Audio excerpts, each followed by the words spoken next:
The UDRcast is not affiliated and does not represent any 12-step fellowship. I, Bill Ward, the host of the UDRcast, will be sharing my experience and my journey of recovery. That does include, but is not limited to, the literature contained in the Big Book of Alcoholics Anonymous and the 12 Steps. Our guests will be sharing their own path to recovery and what has worked for them. The UDRcast encourages and supports all paths to recovery.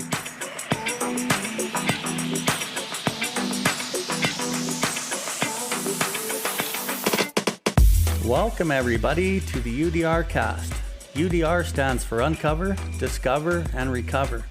My name is Bill Ward, and I'm coming to you from the recovery capital of Canada, Calgary, Alberta.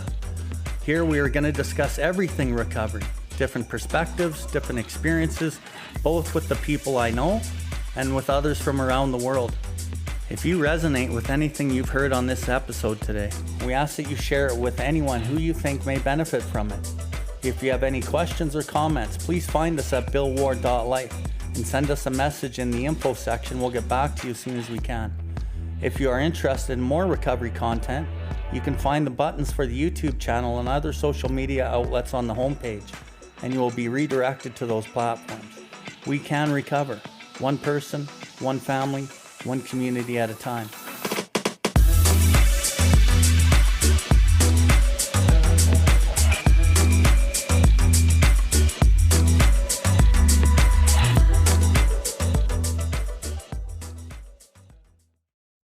Oh, I know where we stopped. We stopped at talking about lust in the dark corner of our minds. 67. So we'll start on 67 at self-righteous anger. Second paragraph.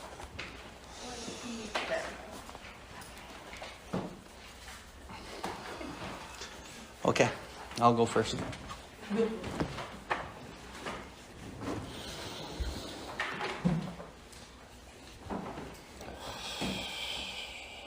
Creator, God, thank you for this beautiful day. And thank you for my life today. Thank you for the day and the experiences I had today. I was of service to some degree, and I thank you for allowing me to be that, as I've never been able to be that before I burned my life down. God, I ask for your guidance today. I ask for open-mindedness for everybody that's here to have a new experience with the program, with the big book, with the 12 and 12, with themselves and with you, God. Allow us to forget everything we think we know about all of that for a new experience today, as we've never been here before. Creator, I ask for your guidance today in my words, that I'm able to articulate and bring to mind the experiences that are helpful in a way that maybe someone can understand and get something from, and allow me to learn and grow today in the same way. Creator, I ask for prayers for the alcoholics, addicts, and just people in general who are suffering out there from the spiritual malady, that they're able to find that authentic truth and find you in their life, because that's been the difference in mine. I thank you for my daughter being here too, Creator, for her growing and learning and just accepting things about herself and about the world in a good way, and everybody else doing the same. Thank you for my life, Creator. Hi. Yo, fucking latecomers. You need chairs? Yes, ma'am. Let's make some room for them. Before we get going, I see some new faces. Is anyone brand new to the program? Everyone has time, at least to experience here. Does anyone have any questions before we get going on this? Step 3 question, step 6, 7, 10. Anything that they want to know? Anything they've been struggling with in their recovery that they can't seem to get or something? Is there anything that anyone wants to bring forth before we start? Okay. So, for the people that haven't been here before, and for us that have, like basically what we're talking about at this portion of the study is the step 3 decision. What does it mean to turn your will and your life over? How does that fucking actually happen? Where are the directions within our literature? And what step has those directions? Because a lot of people just do the program and they think, oh, I know what God's will is. And then they guess all the time. It's just guessing what God's will is. We don't need to fucking guess. Guessing is fucking running your life on self-will with the best of intentions, and you will still constantly step on the toes of your fellows. The practical application of what the steps do will enable you to find the path and have your Creator fucking run your life. And basically, we all love love, right? We all love love. We love our kids' love. We love our dogs' love. We love each other's love. So if you want love to run your life, because that's what God is, then the directions will take you to that. You can resist that if you want. And a lot of the resistance will come on what you already think love is, or what you think's best for you. I really love what Amanda shared, allow me to be loved. That's what this tonight's session is. That's what step 7 is. We're on step 6. We'll finish off step 6. But step 7 is fucking surrender to fucking love. Trying to bring love into all our activities. Right? Wherever it says, God, just think love. Because that's actually what God is.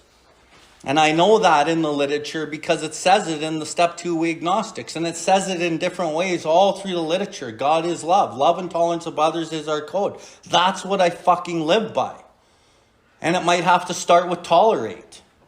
Right? Sometimes we don't want to fucking deal with other people. We got to tolerate them. Well, that's where it fucking has to start then. Right? You can't just all of a sudden fucking love everybody.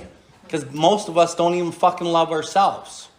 And I think the real journey of this is to fucking find love within yourself. So that you can fucking actually be able to love somebody else. Because a lot of the definitions we've given love in our society are fucking overlapping codependency. Possession, eroticism, fucking manipulation. Like, give me love so I can be happy. No, fucking give it. Be it. And then you'll receive it. Right? It's not by mistake that the literature talks about common sense thus becomes uncommon sense. What the fuck does that mean? It means the way that you think that life works, it's actually the opposite. How do we think life works? Well, it talks about it in step 3. That's why step 3 is kind of so important to understand the literature in the book. Not your idea of what it says on the wall and what you think God's will is. Understanding what it says. Trying to be the actor, trying to manipulate and pry and grab and take fucking love from other people and stuff and be happy. That only fucking creates fucking suffering and pain. And I think another thing that our society's taught us that is not really very valuable is that we try to avoid fucking pain. Like everything in our whole system is about fucking avoiding fucking pain at all costs. Here, take this drug, do this, have this, fucking get relief here so that you don't gotta feel. Well, the problem with us not being able to feel is fucking mental fucking illness that manifests into physical illness. And then we go back to the doctor and get more drugs and more fucking bullshit medication. God is our fucking medication. God will fucking mend all the shit that you ever fucking had broken and all the pain that you suffered. You'll start looking forward to some of that pain. Because that's we're human beings. We need to fucking grow through that shit. We can't fucking push it down. And our society and our experiences and our traumas have fucking been told to push this shit down. You can't push it down because it doesn't fucking go away. You can think you're avoiding it. You can think you're avoiding conflict with other people by fucking putting resentments in boxes and fucking ignoring and resisting. You don't resist or ignore that conflict because the conflict's always in here and it's deep down inside and that shit's coming up at some point. Maybe like you see in society, a lot of that shit comes up with people when they hit their 50s, 60s, and 70s. They're fucking miserable. They fucking have a disdain for life. They just fucking existing. A lot of older people drink their lives away because they don't know what else to fucking do. They've never been handed this gift right here that you have. This gift that you got that you don't know is a gift. Maybe you think it's a life sentence. Fuck, I got to do this AA shit for my whole fucking life. It's the greatest gift I ever got. And there's no fucking turning back. And the pain that I go through whenever it is, which is very little anymore, but I look forward to it in a way. I'm not like looking forward to it, so don't like bring it to me, but you know, I'm not scared of it. So, and how do we fucking navigate to get to this place where we're working with love constantly? That's why step 6 is so important. Step 6 is the most important step to understand. It's worked in the step 10 practical application, but the theoretical understanding of step 6, being fucking entirely willing and honest to try step 6 repeatedly, always on all your fucking faults, all of them, not just some of them, has indeed come a long way spiritually. We get to grow closer to God because what we're actually doing is we're disclosing ourselves to God.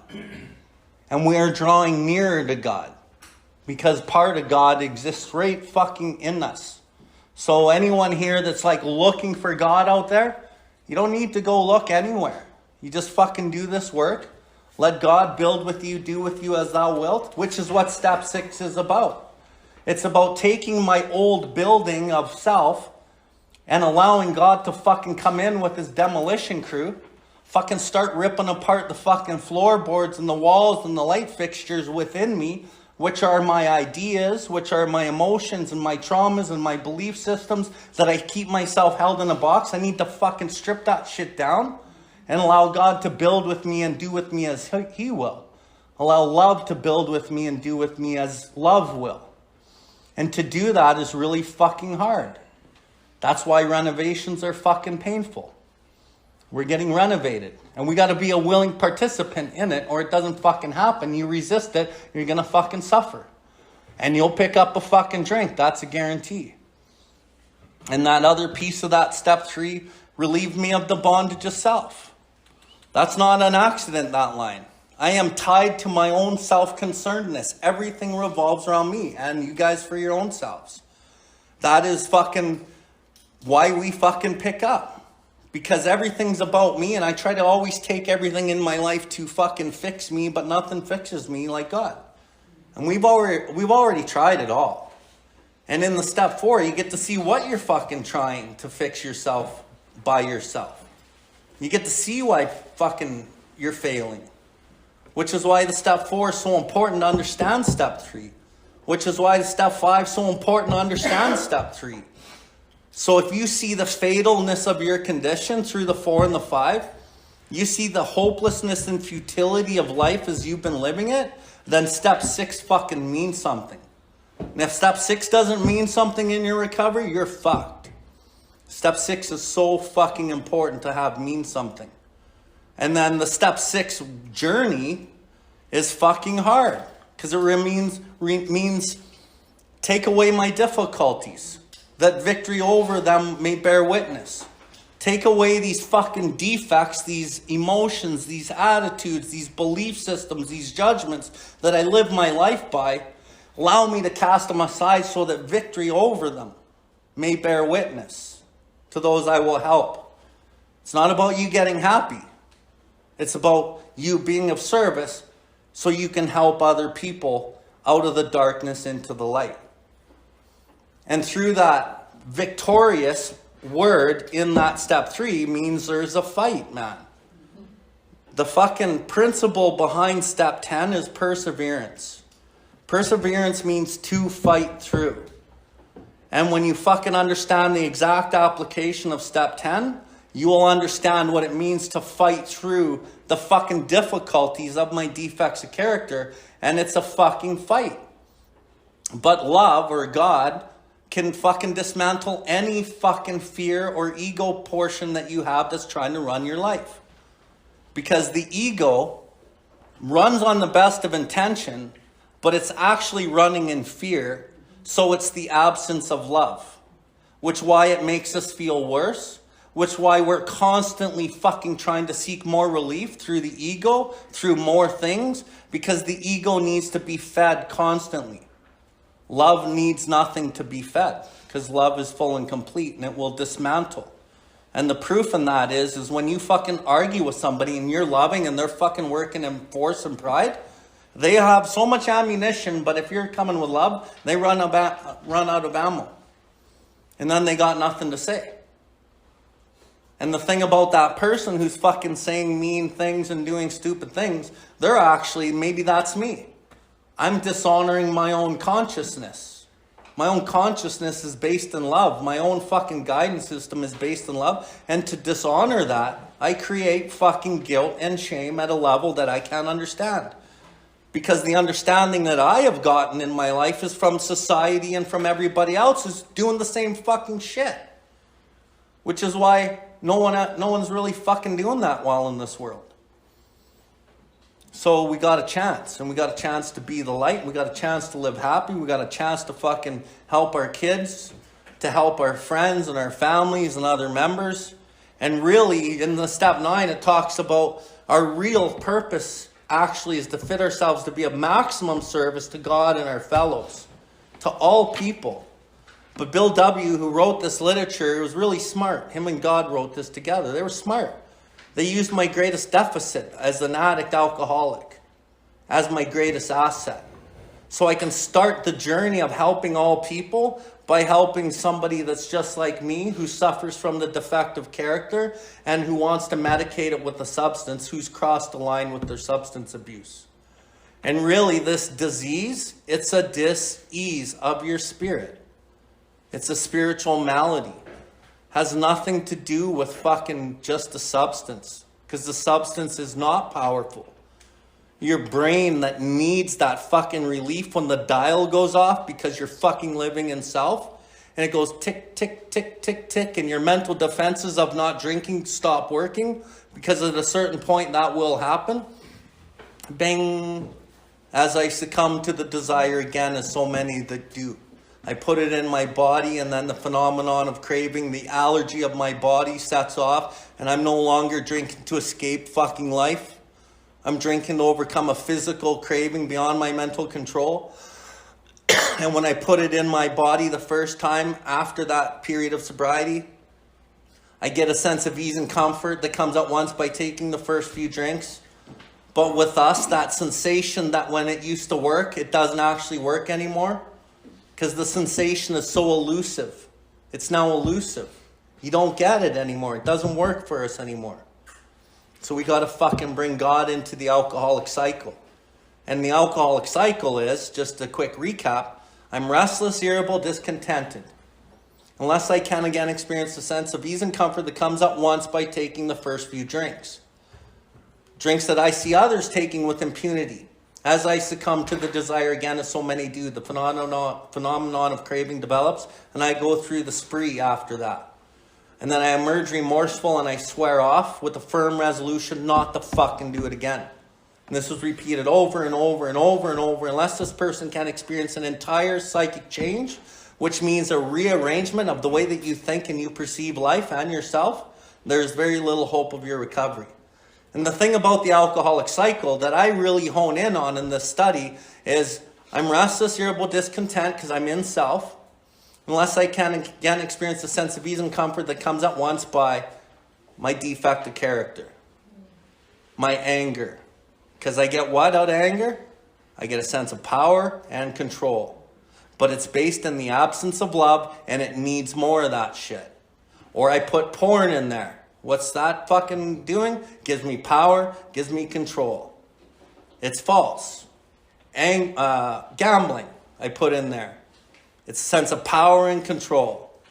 But it's false power and control, which is why you fucking always need more. And you can put whatever you want in there. Gossip. You can put judgment. You can put fucking whatever your defect is will go in the alcoholic cycle. But really, you're living in self. And you're trying to self-will the principles into your affairs, but you're still running the fucking show. But your ego is so powerful that you think you're not, because you made a mental commitment to fucking turn it over to God. So really the mental commitment is a theoretical God. A theory of God will not keep you sober and will not change your life. This concept of God being the fucking employer, he's the father, we're his children, he is the fucking director, I'm the agent. That cannot be a theory. In the book it says this concept was the keystone of the new and triumphant arch that I passed through to freedom. Freedom from what? From the bondage of self. Freedom from the difficulties and in the rebuild of me with God.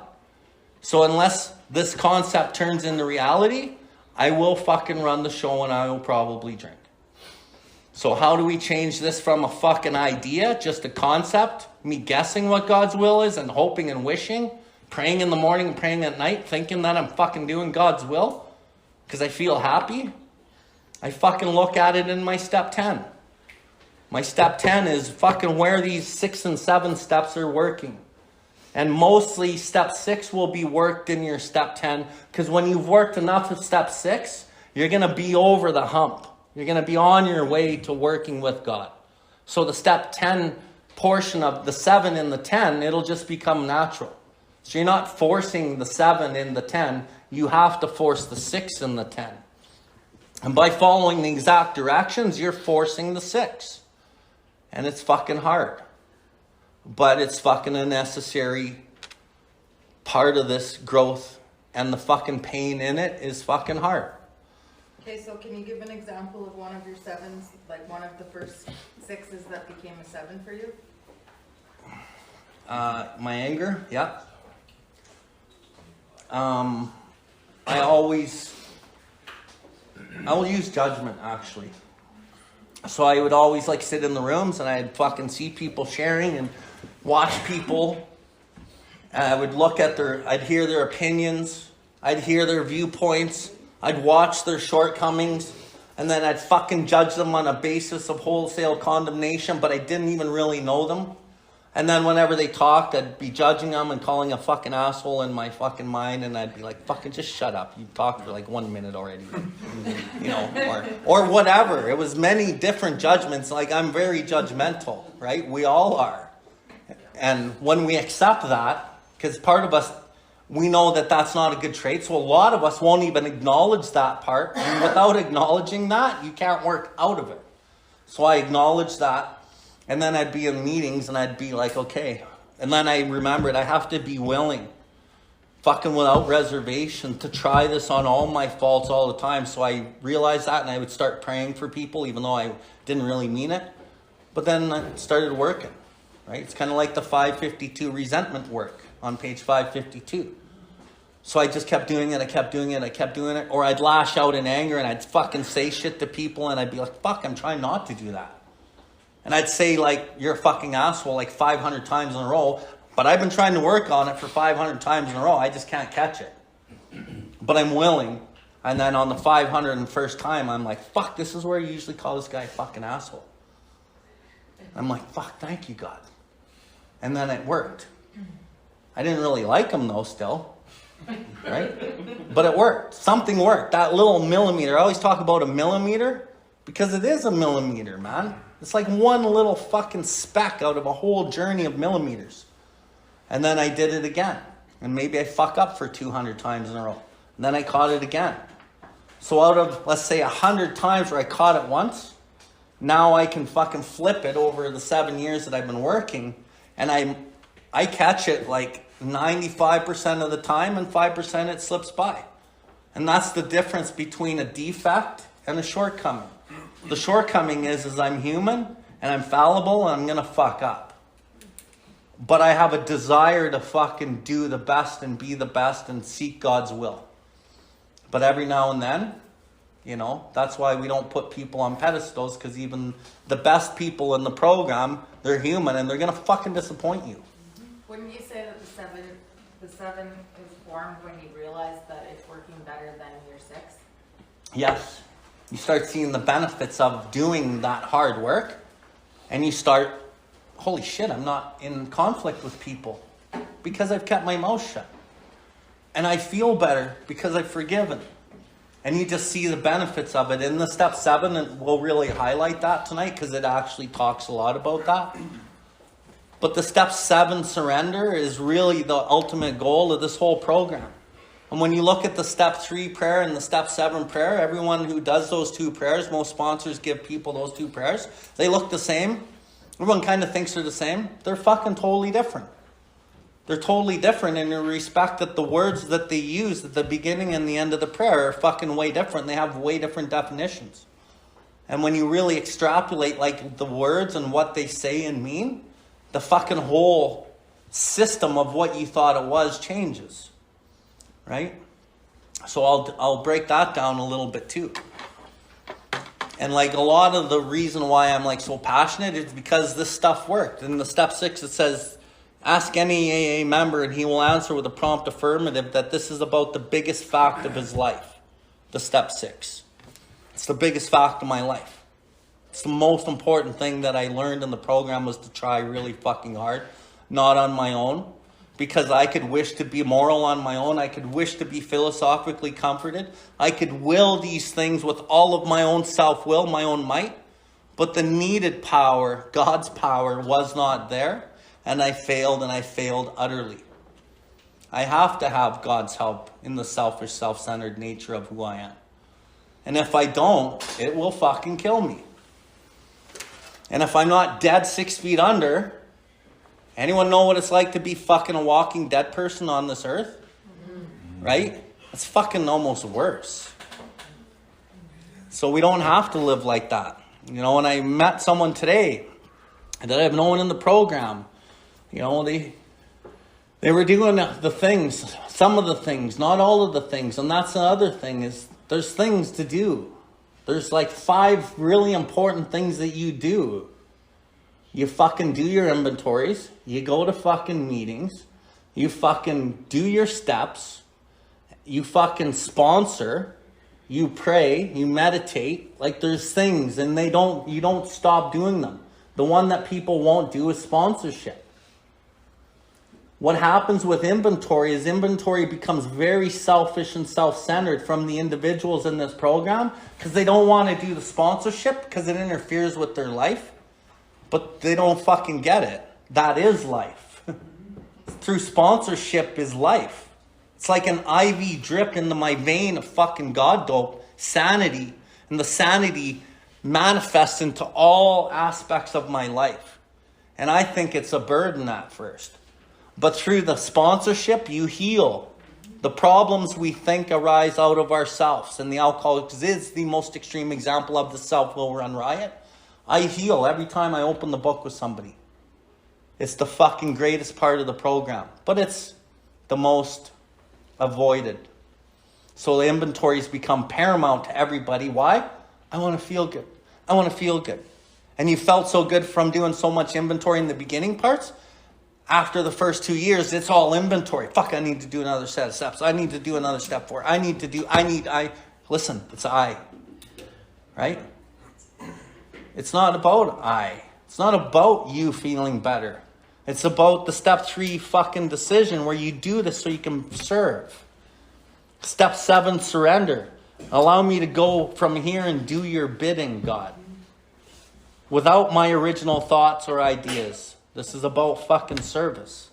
Through service, you'll find everything you ever looked for. But it doesn't make sense. And the journey through step 6 often doesn't make sense either.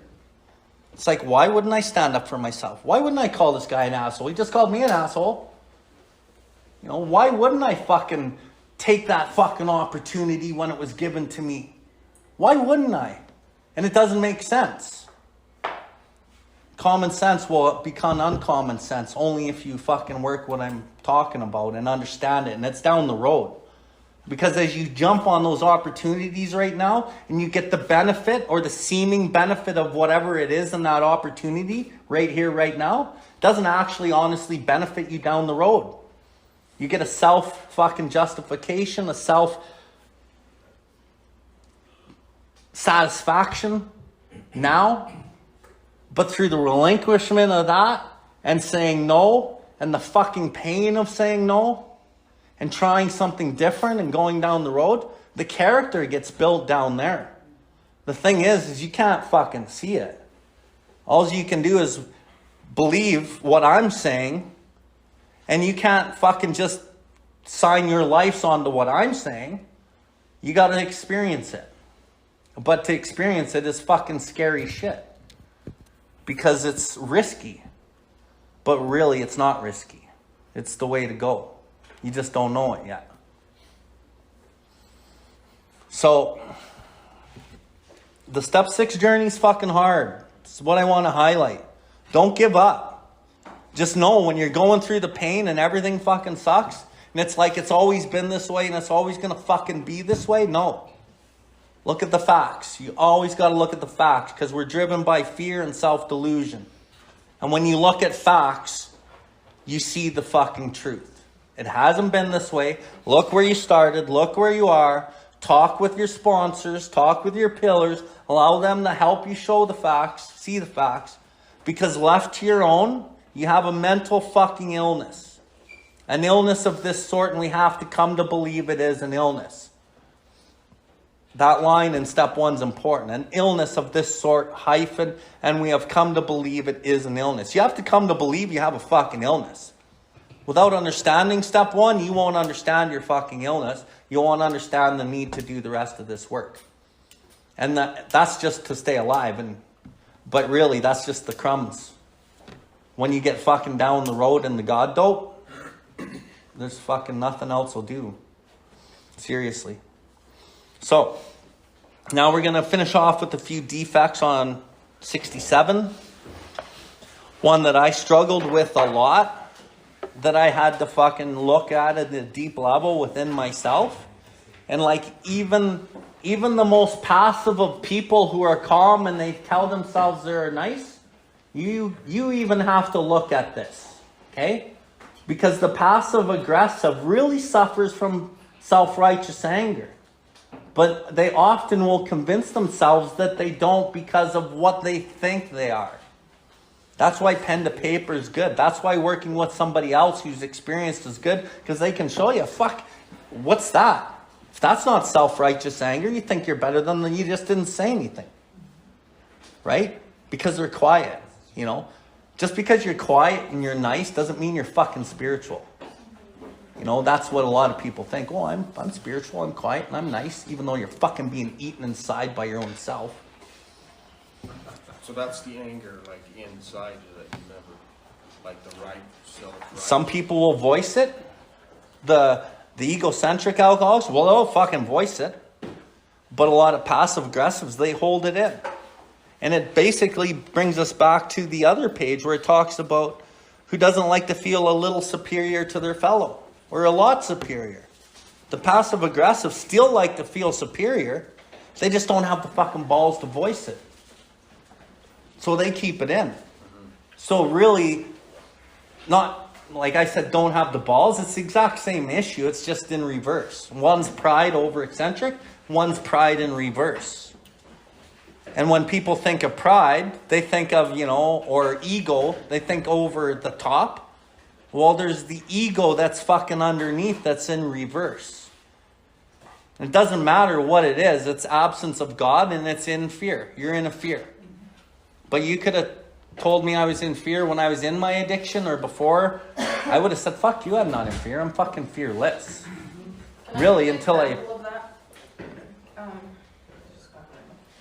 I was talking about this with somebody recently, about the theme of undeserving that comes up in recovery. And how the undeserving, and I don't deserve this, I don't deserve that, and the self-pity stuff, and how that if you're not talking to somebody about it, it can be missed because it is like, I think it's a really loud expression of the ego, but it's backwards, like what Bill was saying with the reverse, ego in reverse. And because it doesn't look loud, and it doesn't look like the confidence, it looks like the lack of confidence and the self-loathing. And in some ways, I think that that's more destructive and can take you out quicker, like in the situations where I've seen it. So the walls of pride and reverse are thicker with more rebar. They're harder to dismantle. But that's possible. Is it because it's quiet? It's quieter too. Like a person won't be as seen. It's harder because the person has been doing that and cementing it since they were kids, probably. It's also based typically in like self-worth, which is cemented, though they don't often really see it sometimes. And I don't know really why it's worse. From what I can tell, because it's like, because if you're loud and confident, like you're just the ego's just making up for the lack of confidence. It's just in a different Yeah. expression. And that's, you're gonna get called out on that more. Yeah. You're louder, you're more Yeah. extroverted, you're right in people's face. Like, it seems It's like just harder to smash, because if you smash it, that person, they'll fucking take their life. Right? The other way, they won't typically. But the pride in reverse, the very self-pity and morbid reflective and victim mentality, they will fucking take it personally. And then they shut the fuck down. And the reason they haven't been speaking up already is because they've been shut down. Then you shut them down worse, then it's fucking worse. So navigating that as a sponsor is really fucking tricky. But navigating that, if you are that, is also really tricky. Because it takes a lot of fucking willingness to fucking talk when you've been keeping shit inside your whole life. Some people are better at talking than others. Some want to fucking, they don't even know. Like, we talk about the subconscious and we talk about the conscious. We always talk about in this program about autonomy. I have the right to self-govern myself, right? Like we all do. But the subconscious has its own autonomy. It governs the fucking conscious. So our idea that we think we're in control of our fucking lives is a fucking farce. Because really what's in control is the ideas and the attitudes and the experiences and the traumas and the belief systems and the delusion that we built in the subconscious that we don't really fucking even really know. That's why your first set of steps is important, to get that first shit away. But as you work this program over time, that shit starts coming out. And when we talk about that shit, the deep-rooted stuff, the roots that are below the surface of the tree that you can't see, a lot of these roots, like I've said before, grow across each other. And then the root actually grows into the other root and they become one. That's how complex some of these things are down below. And if you're not working like a really good program over years, that shit's coming up. And if you're not fucking clean, it'll deal with you like it did with this woman I'm talking about today. She drank after a few years sobriety. And she told me she was fucking wanting to kill herself. And I asked her what she was doing in her program. Of course, right? She wasn't doing the things. She didn't have a good sponsor, really. She wasn't fucking willing to sponsor. Wasn't, I'm doing other trauma work. Who fucking cares? Okay? And that's not disrespect to trauma work. That's like the trauma shit will come up as you work this with God. It comes up when you're ready. Don't go digging in fucking contaminated soil when you're not fucking ready for it. Right?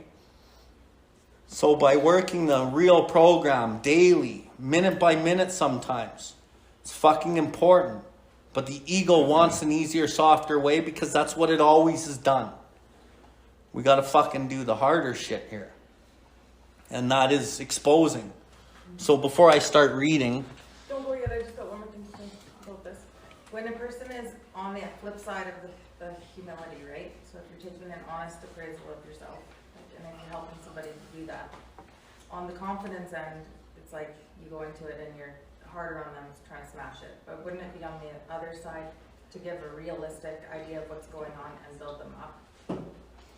Is that what we're doing? Both. Together.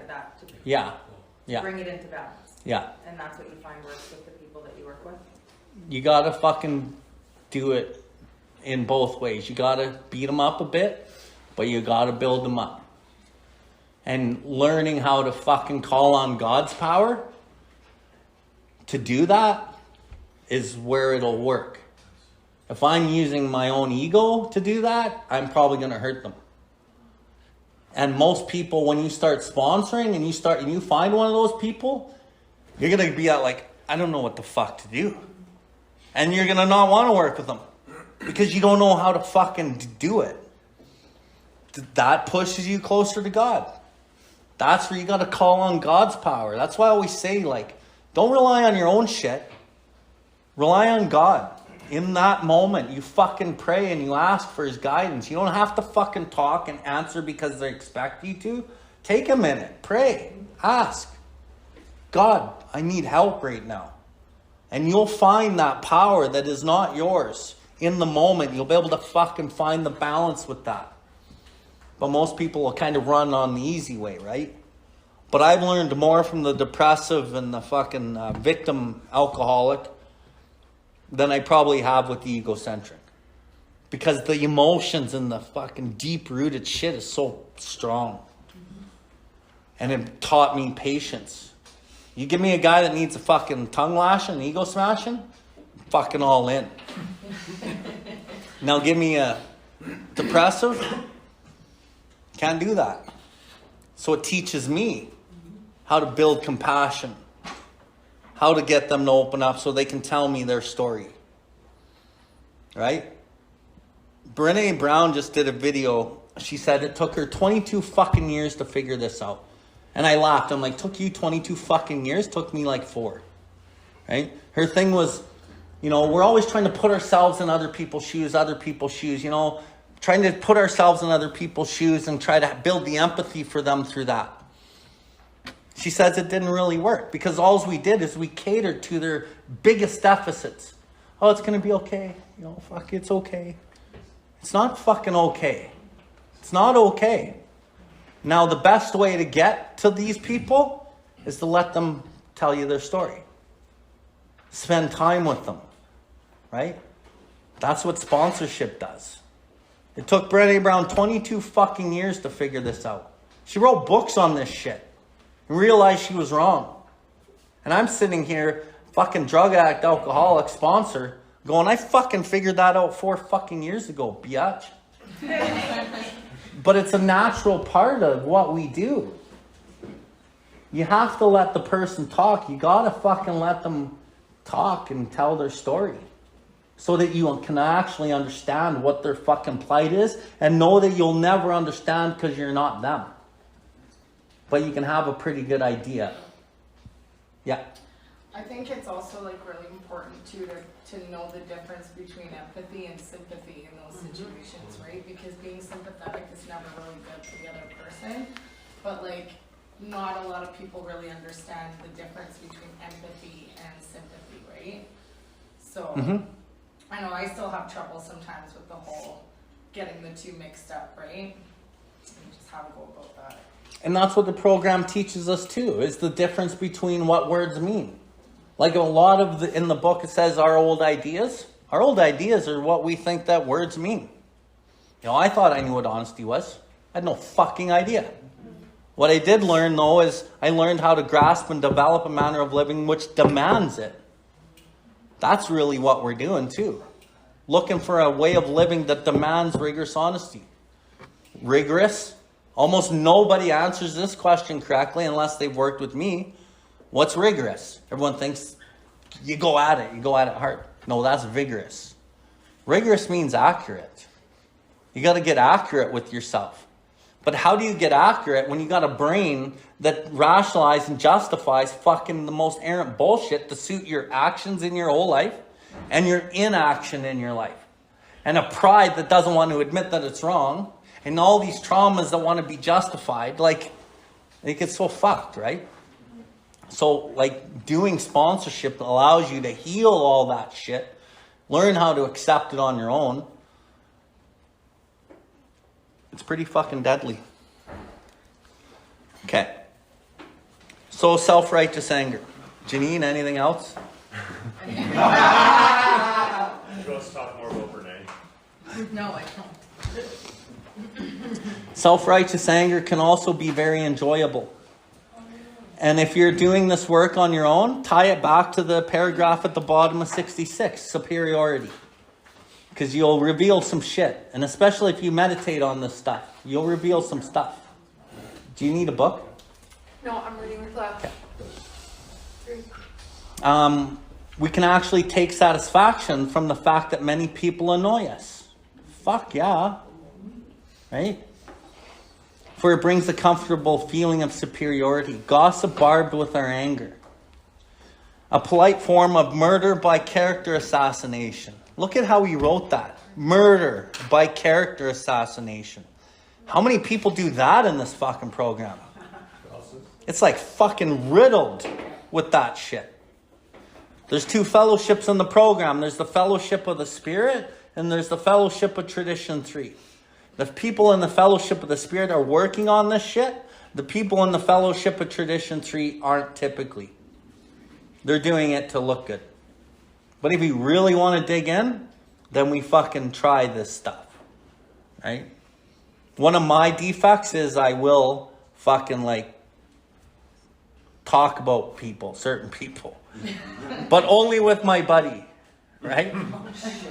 And I'm not justifying that that's any better. I got lots of shit to work on. But me and him, we'll just joke around and fucking we'll laugh, right? And it's not right. I know it's not right. So don't judge me. But I fucking can't give it up yet fully. I still enjoy it too much. I get a fucking lot of satisfaction out of fucking making fun of certain knobs that I don't really like that much. Or whatever. Or I find silly. Right? So, we all have the things that are hard to give up, but I'm still willing. It just might take a while. It has its satisfaction for us too. Here we are not trying to help those we criticize. We are trying to proclaim our own righteousness. When gluttony, and gluttony is not just food. It's like overdoing whatever it is less than ruinous. We have a milder word for that too. We call it taking our comfort. We live in a world riddled with envy. Fucking underline that shit. Envy is a subtle one that you don't actually often fucking tap into. Think about envy when you're driving down the road. You're in a meeting. Like, think about envy. Highlight that one in your life. See how much that fucking pops in your mind. To a greater or less degree, everybody is infected with it. I like that. Infected with it. From this defect, we must surely get a warped yet definite satisfaction. Else why would we consume such great amounts of time wishing for what we have not, rather than working for it? Or angrily looking for attributes we shall never have, instead of adjusting to the fact and accepting it. And how often we work hard with no better motive than to be secure and slothful later on. Only we call that retiring. Consider too our talents for procrastination, which is really sloth in 5 syllables. Nearly anyone could submit a good list of such defects as these, and few would seriously think of giving them up, at least until they caused us excessive misery. That's usually when we're going to give them up, when they cause us excessive misery. And the defects that you're using, at some point they will. And in the big book it talks about crushed by our own self-imposed crisis, we could no longer postpone or evade. The gossip will eventually catch up to you when you're walking in this path, and it will crush you. And your gossip that you said about somebody, they come and they fucking lay their wrath on you. And your guilt and your shame and your fucking pride are all smashed. And then maybe you'll finally fucking realize it. And if you don't and you keep it up, it's going to come because the lesson needs to be learned. And that goes with sex, porn, relationships. And like a lot of us in here, like really when you're doing your step work, focus on relationships. Focus on relationships. Look at the patterns of your fucking life. What you're doing in the relationship. Who you're getting in relationships with. How often are the intervals of you being single? Ask yourself, how long is the longest I've ever been single? You know how many people have said fucking like 2 months in their whole life? Like most people cannot stay single. And if you don't stay single at least long enough to learn who the fuck you are, that fucking relationship will not let you grow.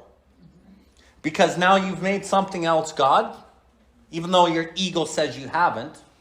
You have, because when you do your pie chart and you look at where your thoughts are consumed, it's in the service of this person because your fucking instincts want what it fucking wants. Because you're driven powerfully, blindly, and subtly by the subconscious to fucking seek a relief from outside yourself. And you won't fucking grow that much in your own program. So you gotta fucking learn this shit. And you'll know it, and you'll learn it, and then you'll still not do it. And if you don't like listen to your intuition, because that's what's guiding us, right? We're trying to get this thing to guide us. Much has already been said about receiving strength and inspiration and direction from Him, from God. God's right here, connected to my inner resource. From Him who has all knowledge and power. That's who has the knowledge and power. It knows. Okay? Okay, some people, of course, may conclude that they are indeed ready to have all defects taken from them. But even these people, if they construct a list of still milder defects, will be obliged to admit that they prefer to hang on to some of them, like I was talking about. Therefore, it seems plain that few of us can quickly or easily become ready to aim at spiritual or moral perfection. Spiritual or moral perfection. Because this is the step that separates the men from the boys. The boys are always going to seek a self-determined objective, rationalize and justify their behaviors. And the man or the woman is going to try to seek something better. And that fucking work is really fucking hard. So I'd like Crystal, if you wouldn't mind, Sure. to describe your situation and what you were going through inside, and then the fucking decision you made and like some of the experience of pain that you're having. Sec here. So,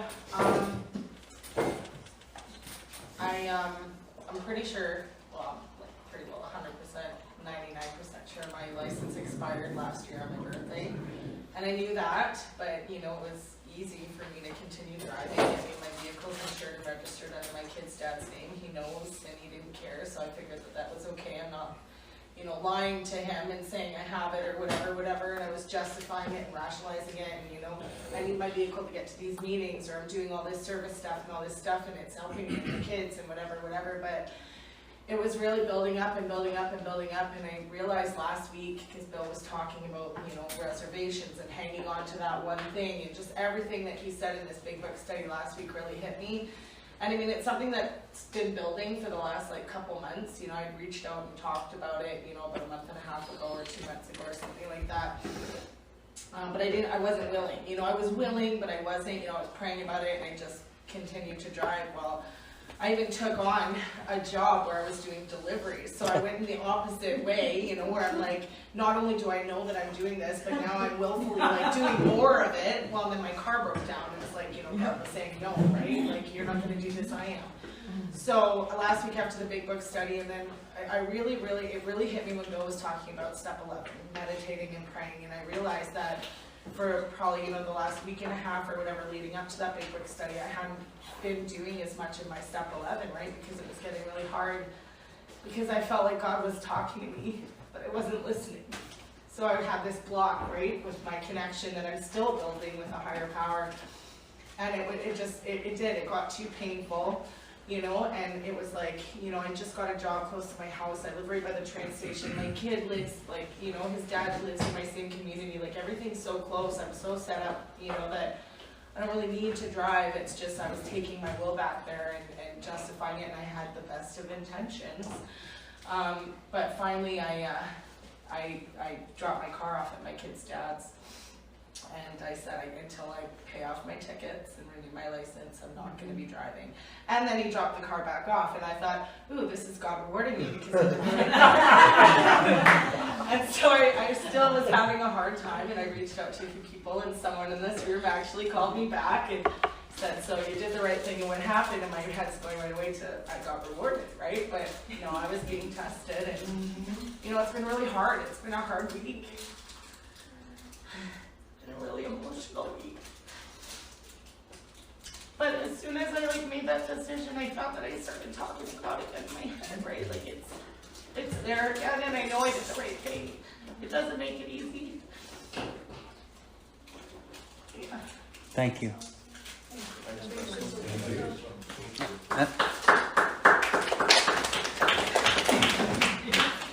And just like that's a snapshot of one aspect of like how step 6 is fucking hard, right? And how we want to rationalize and justify and make things okay, and we know they're not okay.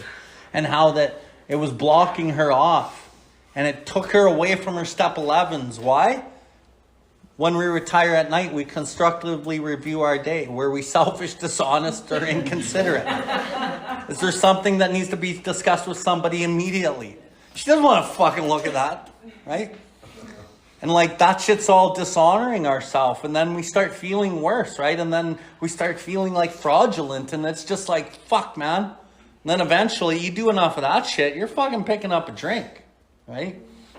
So to do what's hard, which is fucking hard, and she's going to go through some more pain through this, but hopefully next year we have another study, she's here and she can share like what came out of that, right? And the thing about these little situations is they're not just to this one spot, they actually transcend all aspects of our lives. And she'll be like a better person because of it. Down the road, building the character. And her sponsorship, she'll be more convicted because she's living what it says. She'll be more effective. Like there's so many things that come out of like these pennies and nickels, right? This is a penny and a nickel decision. And the dollars will take care of themselves. But to her ex even, he's like, what the fuck are you doing? This doesn't make any sense at all. Well, he actually said to me, so a couple days ago he called because he had brought the car back, it was sitting in my house, and he's like, so I can get someone to come and get me and come and get the car, but is it against your religion to drive down the street to my house? And I'm like, it's not like a religious thing, belief, it's not about that, but it was kind of funny because he really doesn't understand, but he is he's supportive right now, he gets it, and you know, at first it was a little tricky talking to him about it, but like he understands it. And those are the values you're teaching your kids, right? If your kids are like, Mommy, you don't have a license? Should you be driving? Then what? Don't have to follow the rules. Right? Like being put in that position with your kids asking you something like that. Yeah, I don't have a license. No, I shouldn't be driving. If I hurt somebody, I'm in big trouble. Right? Like, there's so many things, right? Okay. Thank you for sharing. Okay. Some people, of course, may conclude that they are indeed ready to have all such defects taken from them. But even these people, oh yeah, I already read this. If they construct a list of still milder defects, will be obliged to admit that they prefer to hang on to some of them. Therefore, it seems plain that few of us can quickly or easily become ready to aim at spiritual or moral perfection. I want you to highlight how many times it talks about perfection on this page. We want to settle only for as much perfection as will get us by in life, according, of course, to our various and sundry ideas of what will get us by. So the difference between the boys and the men is the difference between striving for a self-determined objective or for the perfect objective, which is God. Many will at once ask, how can I accept the entire implication of step 6? Why, that is perfection. This sounds like a hard question, but practically speaking, it isn't. Only step 1, where we made 100% admission we are powerless over alcohol, can be practiced with absolute perfection. The remaining 11 steps state perfect ideals. They are goals which we look and with measuring sticks by which we estimate our progress. So I love that. Measuring sticks, how we estimate our progress. The big thing in the program is how much time do you have? How many years do you have? That's the milestone we focus on. The bigger and more important milestone is the fucking how far have you fucking grown from one milestone in your growth to the next. Because there's guys with 20 years sober, I want nothing to do with their recovery. A lot of people with a lot of time in, I want nothing to do with what they fucking have to offer. It's not about the time. It's not how much time you have in AA. It's how much AA you have in your time. But don't let that confuse you either, because time's important. Because that third column growth, that deep-rooted growth, it only comes with time. God grant me the serenity to accept the things I cannot change, the courage to change the things I can, and the wisdom to know the difference. The wisdom to know the difference only comes through the experiences of the first 2 over time. So time is important also.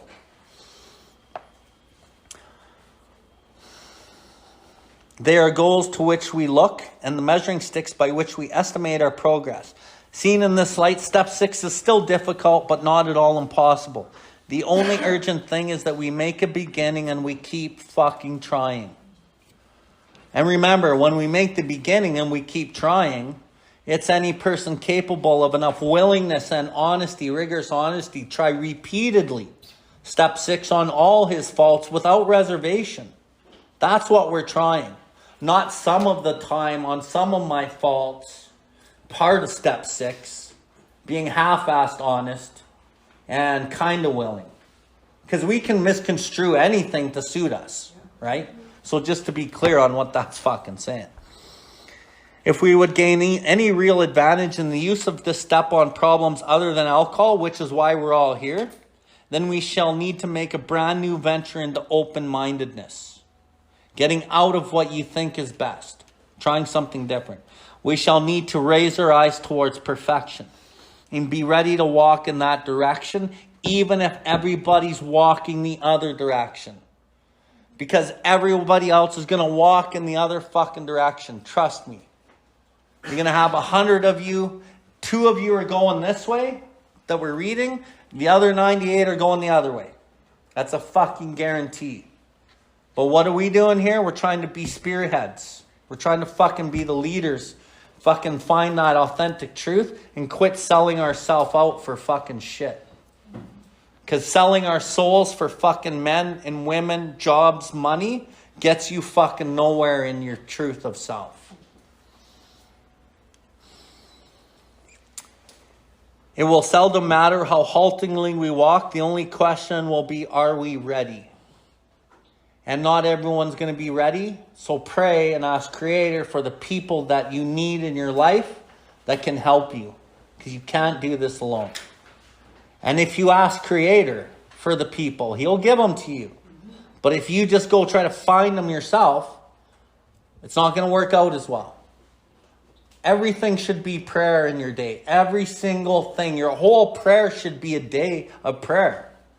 Always talking to God. Always asking for words. Always asking for direction. Always asking for help and for the people to help you and to help. Your whole day should be a fucking prayer. All day. And if you're not praying, then that's a red flag.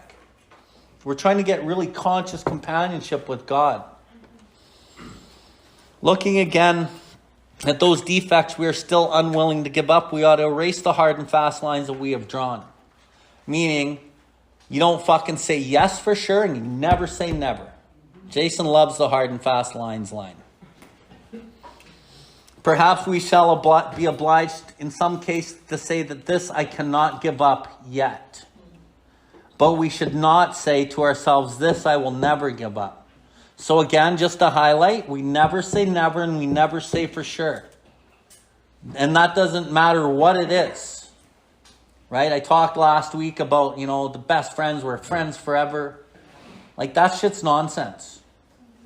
That's fucking all ego bullshit. I'll be the best friend to you I can be today, and I can do it again tomorrow. If we get the actual gift of tomorrow to be friends again, I'll fucking give you my best tomorrow too. Setting expectations on you and upon God and other people is a way to fucking disaster. And by saying that kind of shit, and even in relationships, like I had serious issues with this in my last-ish relationship. Fuck me. And then I would cater to it because I was fucking in the fear of, oh no, I fucking gotta keep her happy. So then I'd be like, oh, okay. So now I'm fucking making a decision in fear. She's putting the expectation of fear on the table. I respond with fear. Are we together today? No. There's good reason for it. Shut up, Paul. So, and I think, just remember, everyone is going to move around, come and go out of your life, Janine. Everyone will sooner or later leave you. Make the relationship with God. Honor the relationships that you have with the people that you have them with. And fucking honor them today. Don't expect them tomorrow. Just be fucking present today in it. If you have something to say to them, say it today. If you want to tell them you love them, even if it's just your friend, fucking tell them that. Don't be afraid. Honor the friendships today, because they can be gone. And sometimes people just move on. And we have to let that emotional thread that's invisible be cut, because that will fucking kill us. That fucking emotional thread of the insecurity, codependency will fucking kill you. We have to fucking let God run this show. Okay. Let's dispose of what appears to be a hazardous open end we have left. It is suggested that we ought to become entirely willing to aim at towards perfection. We note that some delay, however, might be pardoned. That word in the mind of a rationalizing alcoholic, of course, would certainly be given a long-term meaning. He could say, how very easy. Sure, I'll head towards perfection, but I'm certainly not going to hurry any. That's so typical. Maybe I can postpone dealing with some of my problems indefinitely. Yep. Of course, this won't do. Such a bluffing of oneself will have to go by the way of many other pleasant rationalization. At the very least, we shall have to come to grips with some of our worst character defects. At worst, you have to come to grips with some of the worst ones. In the step 4, in the 12 and 12, here I'll just read it. If you want to flip there, go ahead. It's on page 40, page 50. Second paragraph, first full paragraph. By now, the newcomers probably arrived at the following conclusion. This is important, really fucking important. That his character defects, representing the instincts gone astray, have been the primary cause of his destructive drinking and failure at life. But it's kind of reversed there. Because we come in with a drinking problem, that's why you put that there. But actually, the character defects representing the instincts gone astray has made me an alcoholic, but it's actually caused my failure in life that makes me fucking drink. Okay? That unless he is now willing to work hard at the elimination of the worst of these defects, both sobriety and peace of mind will still fucking elude him. If you don't work on your fucking character building, you will fucking drink again. Super important. Both sobriety and peace of mind will still elude him. That all the faulty foundation of life will have to be torn out. The faulty foundation of our lives is built in self. That's the root of our trouble. Building on a new bedrock. The bedrock is fucking God. Instead of self, ego, it's now built on God and others. Okay. Back to 69 to finish it off. At very least, we shall have to come to grips with some of our worst character defects and take action towards their removal as quickly as we can. Don't fuck around and wait. The moment we say no, never, our minds close against the grace of God. Delay is dangerous. Rebellion may be fatal. Sounds pretty fucking heavy, hey? But you know what? I've seen people die from this exact thing. And Bill W. is not but mistaken here. Rebellion is fatal. I've seen people die that are not willing to work on their lust, or it's not really lust even. Like, we can say lust all we want. Really what lust is underneath the layers is typically emotional security. It's in the instincts. It's that third column shit. And these guys will not work on this, or women. And it ends up killing them.